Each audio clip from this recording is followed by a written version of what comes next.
அஸ்ஸலாமு அலைக்கும். Welcome to Shammi சமையல். இன்றைக்கி நம்ம சேனலில் பார்த்தீங்கன்னா, நான் சொன்ன மாதிரி ஒரு ட்ரெடிஷ்னலாக ஃபுட்டு தான் ரெசிபி நம்ம பார்க்க போகிறோம். அதுக்கு முன்னாடி நம்ம சேனலை புதுசாக பார்க்குறவங்க சப்ஸ்கிரைப் பண்ணிக்கோங்க. இப்போ வாங்க நம்ம வீடியோக்குள்ளே போயிடலாம்.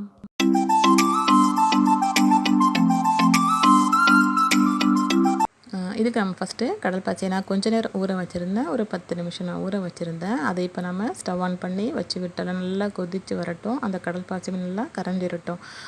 இந்த கடல் பாசி கொதிக்கிற கேப்பில் நம்ம இப்போ ஒரு சின்ன மிக்ஸி ஜாரில் கொஞ்சமாக அந்த ரம்ப இலைன்னு சொல்லுவாங்க இல்லையா, நம்ம பலசோறு பிரியாணியில் ஃப்ளேவருக்காக நம்ம சேர்ப்போம் இல்லையா, அதை கொஞ்சமாக நம்ம நல்லா எடுத்து வாஷ் பண்ணிவிட்டு நம்ம கட் பண்ணி நம்ம சேர்த்துக்கலாம்.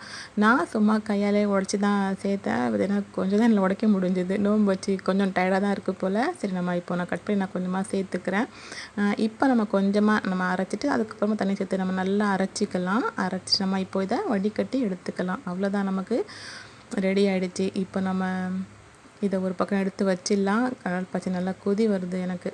அது வரைக்குமே பார்த்திங்கன்னா வெண்டைக்காய் பஜ்ஜிக்காக பார்த்தீங்கன்னா இன்றைக்கி நான் வெண்டைக்காய் தான் பஜ்ஜி போட போகிறேன். அதுக்காக வெண்டைக்காயை நல்லா வாஷ் பண்ணிவிட்டு தொடச்சி வச்சுட்டேன். நம்ம தண்ணி இல்லாமல், தண்ணி வச்சுன்னா வெடிக்கும் இல்லையா பஜ்ஜி, அதுக்காக தண்ணியில் தொடச்சி வச்சிடணும். அதுக்கப்புறம் நம்ம ரெண்டாக கிரி எடுத்து வச்சிடலாம். பஜ்ஜி மாமே நம்ம மிக்ஸ் பண்ணி எடுத்து ரெடியாக வச்சிடலாம். வச்சுட்டு பார்த்தீங்கன்னா அதுக்கு நம்ம கடல் பாசி நல்லா கரைஞ்சிருச்சு. இப்போ நம்ம கடல் பாசி பக்கம் போயிடலாம். கடல் பாசி நல்லா கரைஞ்சிருக்கு. இப்போ நம்ம இதில் கொஞ்சமாக நம்ம இனிப்புக்கு ஏற்ற மாதிரி வெள்ளைச்சீனியை நம்ம இதில் சேர்த்துக்கலாம். பார்த்திங்கன்னா இந்த ட்ரெடிஷ்னலாக இந்த கடல் பாசி ரம்பையில் சேர்த்து எந்த ஊரில் செய்வாங்கன்னு சொல்லி என்கிட்ட டக்குன்னு இப்போதைக்கு யாரெல்லாம் கேட்குறீங்கன்னு நான் பார்க்குறேன் கமெண்ட்டில். ஓகே, நம்ம கடல் பாசி இப்போ ரெடி ஆகிடுச்சு. இப்போ நம்ம இதை இறக்கி வச்சிடலாம். இறக்கி வச்சுட்டு இப்போ நம்ம இதை நமக்கு ஏற்ற மாதிரி நம்ம இப்போது மாற்றிக்கலாம். எப்படின்னா நான் 2 பிளேட்டில் செய்ய போகிறேன். பார்த்தீங்கன்னா ஒன்று இந்த ரம்பையில் சேர்த்து நம்ம ஃப்ளேவருக்காக நான் சேர்த்து செய்ய போகிறேன். இன்னொன்று பார்த்திங்கன்னா வெறும் ஒயிட்டாக வேணும் அப்படின்னால வெறும் பால் மட்டும் நான் சேர்க்க போகிறேன். இப்போ நம்ம இதை எப்படி செட் பண்ணுறேன்னு பார்த்துக்கோங்க.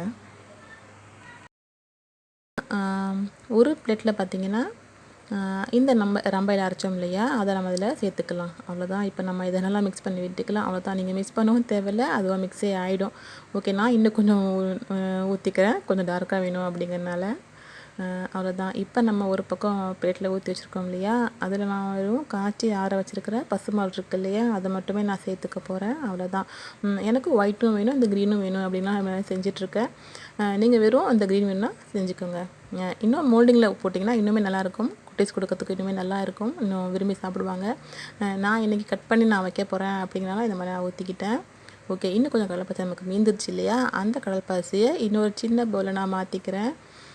மாற்றிட்டு அதில் என்ன பண்ண போகிறேன்னா, இப்போ பாருங்கள், அதில் அந்த பவுல்லையும் நான் கொஞ்சமாக ரம்பையில் நம்ம அரைச்சோம் இல்லையா, அந்த தண்ணியை ஊற்றிக்கிட்டு அதுலேயே நம்ம கடல் பாசி நம்ம ஊற்றிக்கலாம். ஊற்றிட்டு இதே நம்ம கொஞ்சமாக பாலும் நான் மிக்ஸ் பண்ணிக்க போகிறேன். அவ்வளோதான், நமக்கு இன்னொரு 2 ஃப்ளேவர் கலந்த மாதிரி இன்னொரு கடல் பாசி நமக்கு ரெடி ஆகிடுச்சு. ஓகே, இது செட் ஆகட்டும். நல்லா இது செட் ஆக வரைக்கும் பார்த்திங்கன்னா எனக்கு கொஞ்சம் வேலை இருக்குது. பஜ்ஜியுமே நம்ம ஃப்ரை பண்ணி எடுத்துக்கலாம். இன்னும் சைடில் கொஞ்சம் வேலைகள் இருக்குது, ஜூஸ் போடுறது அந்த வேலையெல்லாம் இருக்குது. நான் அதை இதெல்லாம் ஆட் பண்ணலை. வீடியோ ரொம்ப லென்த்தாக போகும். பஜ்ஜி ஏன் வெண்டைக்காயில் போட்டேன்னு பார்த்தீங்கன்னா, இன்றைக்கி பொரியல்லாம் பண்ணிவிட்டு பார்த்திங்கன்னா வெண்டைக்காய் கொஞ்சம் மீந்து தான் இருந்துச்சு. ஓகே, அதையும் சரியாக்கணும் இல்லையா, அதுக்காக. நோம்பு டைமில் பார்த்திங்கன்னா வெஜிடபிள் அவ்வளோவா செல்ல மாட்டேங்குது. சரி, கொஞ்சமாக செய்கிறது அப்படிங்கிறனால சரி கொஞ்சம் வெண்டைக்காய் மீந்து இருந்துச்சு இல்லையா, அதை சரியாக்கணுன்ட்டு போட்டுட்ருக்கேன். உடனே நீங்கள் அவ்வளோ கஞ்சமாக அப்படின்னு சொல்லிட்டு கேட்டுறாதீங்க. பஜ்ஜியுமே பார்த்தீங்கன்னா கொஞ்சம் ஃபாஸ்ட்டாக சுட்டுட்டு இருந்தேன். ஏன்னு பார்த்தீங்கன்னா என் பையனை வந்துட்டு யூனிஃபார்ம்லேயே நிற்கிறான். இன்னும் நான் அவனை பார்த்தீங்கன்னா கொஞ்சம் ரெடி பண்ணி விடணும்னா ஒன்றும் இல்லை, குளிக்க வச்சுட்டா போதும், தானாக ரெடி ஆகிக்குவார், வேறு ஒன்றும் இல்லை. ஓகே, நம்ம தொட்டு வச்சுட்டு பார்த்திங்கன்னா துணியும் அடுத்து எனக்கு அடுத்த வேலை இருக்குது. எனக்கு துணியுமே மிஷினில் ஆஃப் ஆகிருக்கு பார்த்தீங்களா, அதையுமே நான் எடுத்து காய போட்டுடணும். இன்றைக்கி காலையில் நான் துணி போடலை, சரி மத்தியானம் தான் போட்டேன். கொஞ்சம் டயர்டாக இருக்குது அப்படிங்கிறதுனால. நோம்பில் இப்படி தான் கொஞ்சம் ஸ்லோவாக வேலை பார்க்க வேண்டியதாக இருக்குது. ஓகே, ஏன்னு பார்த்தீங்கன்னா மாடிக்கு போயிட்டு காய வச்சுட்டு நிற்காம இப்படி ஹேங்கில் இருந்தோம்னா டக்குனு மாட்டு வந்துடலாம் பார்த்திங்களா கொடியில், அதுக்காக தான் அப்படி பண்ணியாச்சு. ஓகே, இப்போ நம்ம கடல் பாசி பக்கம் வந்தாச்சு. தான் செட் ஆகிருக்கு பார்த்திங்களா, ஓரளவுக்கு நம்ம நல்லா இப்போது கட் பண்ண வச்சுக்கலாம். மோல்டிங்லாம் இன்னுமே சூப்பராக இருந்திருக்கும். வீடியோக்காக சொல்கிறேன். நான் எப்பவும் போல் வீட்டில் செய்கிற மாதிரி செஞ்சாச்சு. பார்த்திங்கன்னா இந்த குட்டு சின்ன வேலை பார்க்க விட மாட்டாங்க, அதை செய்யாதீங்கம்மா இதை செய்யாமல் சொல்லுவாங்க.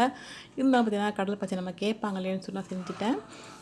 ஓகே, நம்ம செட் ஆகிட்டு இப்போ நம்ம ஃபஸ்ட்டு ஒயிட் கலர் நம்ம செஞ்சோம் இல்லையா, அதை நான் ஃபஸ்ட்டு எடுத்து கட் பண்ணி வச்சுக்கிறேன். அதுக்கப்புறமா நம்ம க்ரீன் கலர் கடல் பாசியை நம்ம கட் பண்ணி பண்ணி எடுத்துக்கலாம்.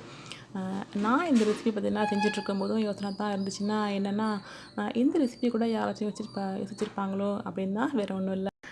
ஏன்னு பார்த்தீங்கன்னா, நான் யோசித்த மாதிரியே நம்மளோட ரெசிப்பியை இன்னொருத்தவங்களும் யோசிச்சிருக்காங்க அப்படின்னு நினைக்கும்போது கொஞ்சம் சந்தோஷமாக தான் இருக்குது. அப்புறம் அந்த க்ரீன் கலர் பார்த்திங்களா, நம்ம ஃபுட் கலர்லாம் சேர்க்காம இந்த மாதிரி நம்ம ரம்பையில் போட்டு நம்ம ஒரு தடவை செஞ்சு பாருங்கள். கண்டிப்பாக உங்களுக்கே பிடிக்கும். நம்ம வந்து கெமிக்கல் இல்லாமல் ஒரு ரெசிபியை கொடுத்தோம் அப்படிங்கிற சந்தோஷமும் திருப்தியும் நமக்கே இருக்கும். கண்டிப்பாக ட்ரை பண்ணி பாருங்கள். நான் கொஞ்சமாக செஞ்சுருக்கேன் பார்த்தீங்கன்னா ஒரு பவுலில். ஏன் கொஞ்சமாக செஞ்சேன்னு பார்த்தீங்கன்னா, கடைசியாக வெறும் அந்த ரம்பையில் ஃப்ளேவரே பிடிக்காதவங்க கொஞ்சம் பால் நம்ம சேர்த்துக்கலாம் அப்படிங்கனால கொஞ்சமாக நான் செஞ்சு காட்டியிருக்கேன். இதுவுமே உங்களுக்கு பிடிக்கும். கண்டிப்பாக ட்ரை பண்ணி பாருங்கள். இப்போ நான் உங்களுக்கு அந்த க்ரீன் கலர் கடற்பாசியை கட் பண்ணி எடுத்துக்கிட்ட காட்டுறேன். பார்த்திங்கன்னா தொட்டாலே நல்லா நகருது வழுவழுன்னு. பார்த்திங்கன்னா பார்த்தாலே உங்களுக்கு பிடிக்கும். கண்டிப்பாக ட்ரை பண்ணி பாருங்கள். என்னோடய வாய்ஸ் தான் இன்னும் கொஞ்சம் டிஃப்ரெண்ட்டாக தான் தெரியுது. கொஞ்சம் ஜூஸ்லாம் குடிக்கிறோம் இல்லையா நோம்பு டைமில், கொஞ்சம் வாய்ஸ் கொஞ்சம் மாறத்தான் செய்யுது. ஓகே, அதுவும் சரியாகிடணும். ஓகே, இந்த ரெசிபி பிடிச்சிருந்துன்னா கண்டிப்பாக நீங்கள் ட்ரை பண்ணி பாருங்கள். ஓகே, நான் உங்களை இன்னொரு வீடியோவில் பார்க்குறேன். வீடியோ பிடிச்சிருந்துச்சுன்னா கண்டிப்பாக லைக் பண்ணுங்கள், ஷேர் பண்ணுங்கள், கமெண்ட் பண்ணுங்கள். மறக்காமல் நம்ம சேனலை சப்ஸ்கிரைப் பண்ணிவிட்டு பக்கத்தில் பெல் பட்டனை கிளிக் பண்ணிக்கோங்க. தேங்க்ஸ் ஃபார் வாட்சிங். அஸ்ஸலாமு அலைக்கும்.